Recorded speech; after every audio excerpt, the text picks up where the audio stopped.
Francis Riudique at narito ang mga napapanahong balita. Good news po, maghahandog ng 265 fully funded na scholarships ang bansang Saudi Arabia para sa mga Pinoy, mapa-undergraduate o graduate, para sa mga nagnanais makapag-aral sa Saudi Arabian universities. Bahagi ito ng adhikain ng kaharian ng Saudi Arabia na maisulong ang Vision 2030 kung saan sentro nito ang tagumpay na maipatupad ang international education. Maliban sa kursong medisina, covered ng scholarship na ito ang tuition fees tulad ng financial stipends, accommodation, medical insurance at annual round-trip air tickets.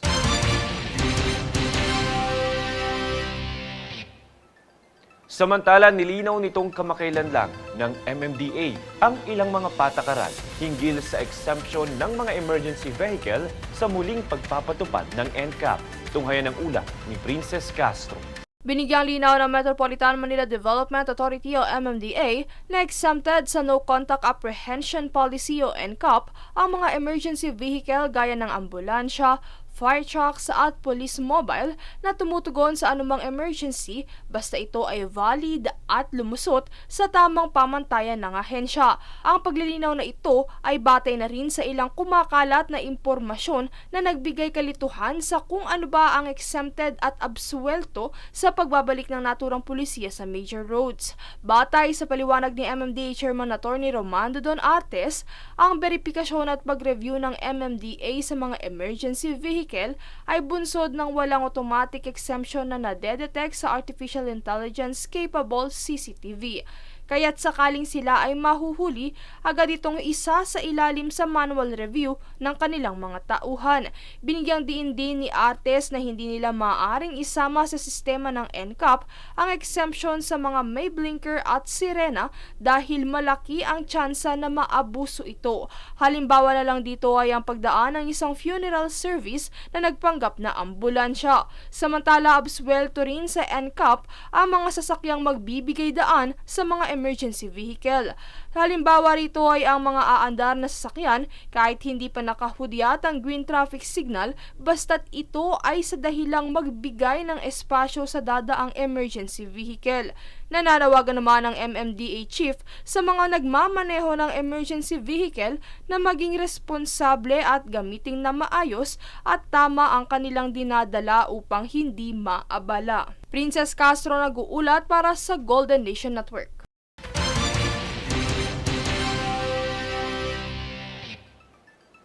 Nakatakda namang ipa-deport sa Timor-Leste si dating Congressman Arnolfo Teves Jr.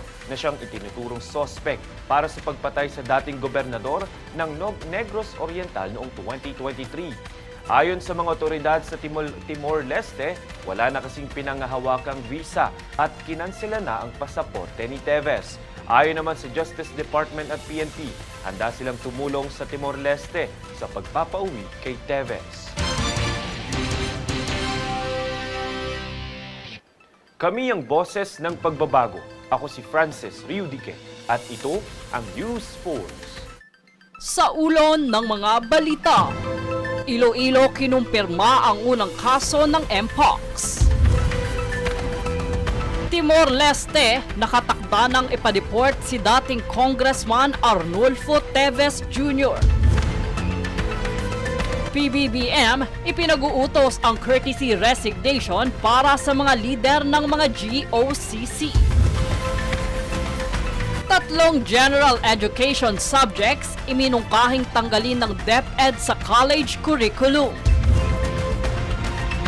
Babae mula sa drainage ng Makati natunton ng DSWD.